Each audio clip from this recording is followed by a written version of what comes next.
Šodien ir nozīmīgs notikums iekšējās drošības stiprināšanā. Iekšlietu ministrijā ir sanākuši nozares labākie uzņēmumi, kas spēj piedāvāt savus inovatīvos produktus, lai stiprinātu gan aizsardzības, gan iekšlietu industriju. Šis ir trešais kara gads, kurā ir skaidrs, ka arī uzņēmumi, sekojot notikumiem, attīsta savus produktus, kas ir tik svarīgi ne tikai atbalstam Ukrainā, bet arī tam, ko darām mēs, stiprinot iekšējo un ārējo drošību. Tāpēc, jo svarīgāks ir Eiropas Savienības atbalsts un investīcijas iekšējās drošības stiprināšanā. Šeit mēs runājam primāri par robežas drošību un par jebkuru iekšējās drošības elementu, kur, pateicoties Eiropas Savienības atbalstam, mēs runājam par to, ka mēs kļūstam stiprāki.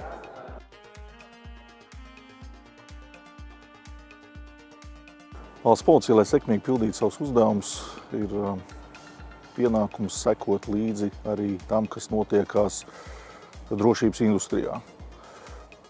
Tas ir nepieciešams, lai zinātu, kas ir pats aktuālākais, ko var izmantot, kas tiek piedāvāts, lai policija varētu nodrošināt sabiedrisko kārtību, cīnīties ar jaunākiem izaicinājumiem saistībā ar noziedzību.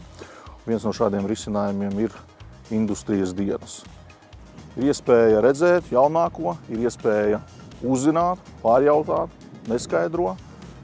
Tam ir ļoti būtiska nozīme, kad valsts policija kopumā iegūst šo informāciju, var plānot savu nākotni saistībā ar jaunākajām tehnoloģijām, jaunākiem pieejamiem rīkiem, lai mūsu valsts iedzīvotāji būtu drošībā, pasargāti, lai valsts policija varētu labāk atklāt arī novērst noziedzīgas nodarījumus.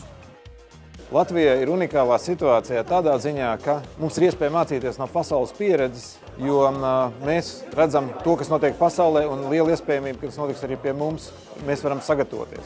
Otra lieta - drošības tehnoloģijas, un tieši IT drošības risinājumi kopumā nākotnē būs arvien dārgāki.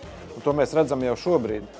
Līdz ar to mums ir jābūt gataviem izmantot šos risinājumus vai nu radīt tos pašiem. Un trešā lieta – būsim gatavi drošībai ikdienā un par to rūpēsimies katrs no mums arī individuāli.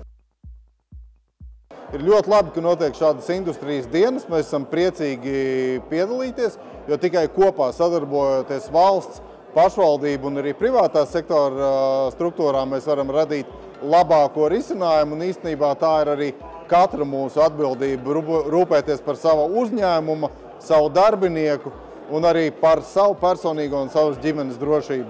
Un mēs kopā varam izveidot ļoti labus risinājumus.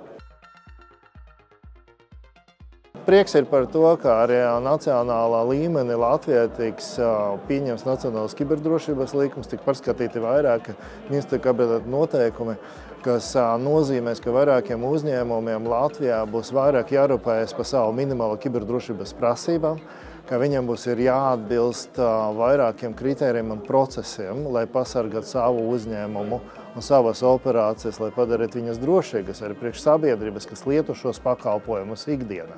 Kur nonāk mūsu dati, kas notiek ar mūsu datiem, lai mums būtu lielāka pārliecība, kā par mūsu privātumu vairāk rūpēsies. Maniem kolēģiem ir paties prieks atrasties šodien iekšlietu ministrijas industrijas dienas. Par laimi šis pasākums ir kopā apvienots ar ENU dienām. Un šodien šeit jūs varat arī redzēt mūsu stendu un aprunāties un drusku vairāk uzzināt gan par valsts robežsardzi, tāpat arī par valsts robežsardzes koledžu. Manuprāt, šī industrijas diena iekšlietu ministrijā mums paliks atmiņā ar ļoti daudzām vērtīgām atziņām. Un organizējot industrijas dienu kopā ar iekšlietu ministrijas kolēģiem, Latvijas Drošības un aizsardzības industriju federācija vēlējās sniegt atbildes uz šobrīd aktuālākiem jautājumiem. Un tie jautājumi ir saistīti, protams, ar tehnoloģijām.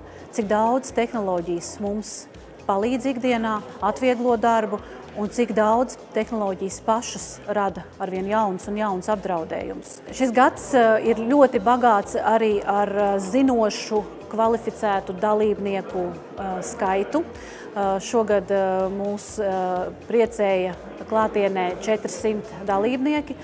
Un ļoti arī liels prieks bija vērot ekspozīcijas, jeb stendus, ko bija izvietojuši uzņēmumi, arī vairāk kā 40 stendi. Un arī ļoti liels paldies gan valsts robežsardzē, gan policijai, gan citām struktūru vienībām par demonstrācijām industrijas pusē, jo industrijā mēs ļoti vēlamies redzēt, kas ir tas ekipējums, kas ir tās tehnoloģijas, kas ikdienā tiek izmantotas, lai arī domātu tad kopā, kā viņas pilnveidot, papildināt un attīstīt. Liels prieks bija šodien arī dzirdēt ārvalstu partnerus. Un šī gana nežēlīgā pieredze, ar kuru bija jāsastopās Izraēlas tautai, es domāju, ka mūs stiprinās arvien vairāk strādāt pie tehnoloģiju ieviešanas, datu izmantošanas, lai mēs pieņemtu arvien labākus lēmumus ārkārtas situācijās. Ļoti informatīvi bagāta diena, ļoti kontaktiem, jaunām partnerībām bagāta diena. Un es ceru, ka nākamā industrijas diena būs tāds jauns izaicinājums viņu darīt vēl pilnīgāku, vēl bagātāku.